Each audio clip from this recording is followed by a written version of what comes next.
Hello, so I'll be showing you some of the secrets in the pumpkin festival.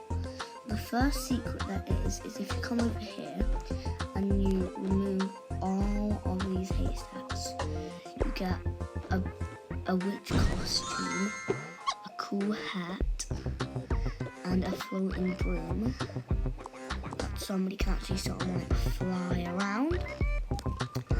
And the second secret is, if you come over here,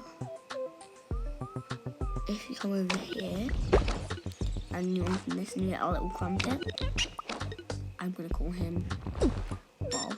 This is Bob. He likes to eat his house. It's very tasty.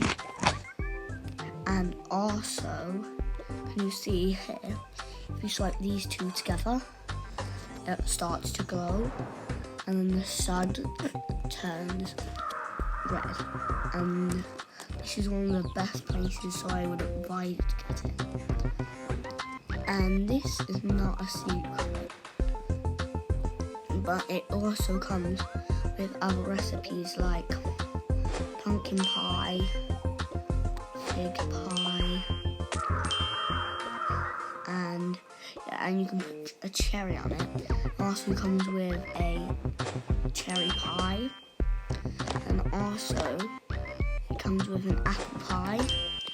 And these are three really cool, unique dishes that you can make. And in here there's little dots on the toilet. And so that was all for today, guys. So bye.